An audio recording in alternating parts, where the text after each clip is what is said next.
پرانے زمانے کی بات ہے، شہر مکہ میں ایک غلام رہتا تھا۔ اس زمانے میں یہ حالت تھی کہ طاقتور لوگ کمزوروں کو پکڑ کر بیچ دیا کرتے تھے، اور جو بدقسمت یوں جانوروں کی طرح فروخت ہو جاتے تھے انہیں غلام کہا جاتا تھا۔ اگر بکنے والی عورت ہوتی تو وہ لونڈی یا کنیز کہلاتی تھی۔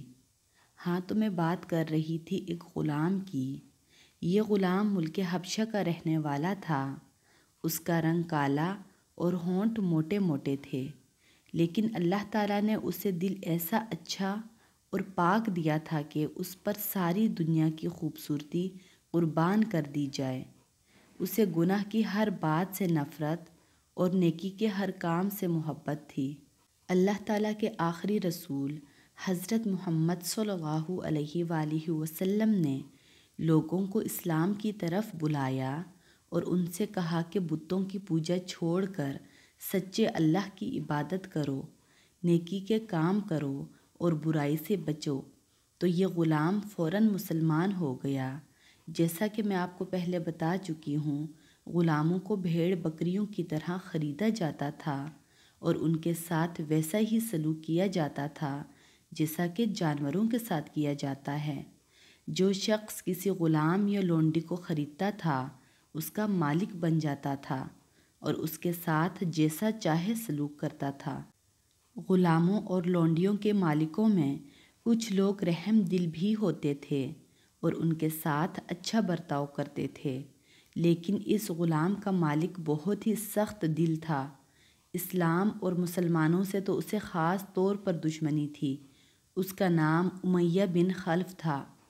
جب اس سخت دل کافر کو یہ معلوم ہوا کہ اس کا غلام مسلمان ہو گیا ہے تو اس نے کہا کہ تو دین اسلام کو چھوڑ دے، ورنہ تجھے مار مار کر تیرا حلیہ بگاڑ دوں گا۔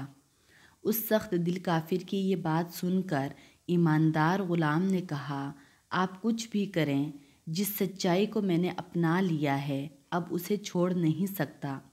غلام کا یہ جواب سن کر کافر اسے مارنے پیٹنے لگا۔ وہ اس کے پیروں میں رسی باندھ کر آوارہ لڑکوں کے حوالے کر دیتا اور وہ اسے گلیوں میں گھسیٹتے پھرتے۔ کبھی دھوپ میں زمین پر لٹا کر اس کے سینے پر بھاری پتھر رکھ دیتا۔ ایک دفعہ تو ظلم کی انتہا ہو گئی۔ ظالم نے حد ہی پار کر دی، غلام کو دھکتے ہوئے انگاروں پر لٹا دیا۔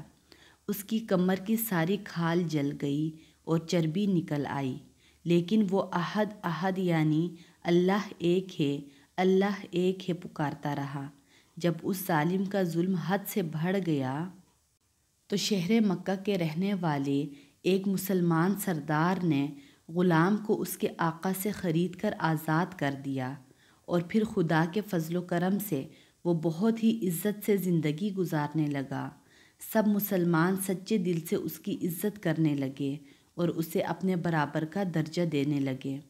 عزیز ساتھیوں، جس بہادر اور ایماندار غلام کا میں نے واقعہ سنایا ہے ان کا نام بلال رضی اللہ تعالی عنہ ہے، اور اب ساری دنیا کے مسلمان انہیں حضرت بلال رضی اللہ تعالی عنہ کہتے ہیں۔ جس مسلمان سردار نے انہیں خرید کر آزاد کیا تھا ان کا مبارک نام حضرت ابو بکر صدیق رضی اللہ تعالی عنہ ہے۔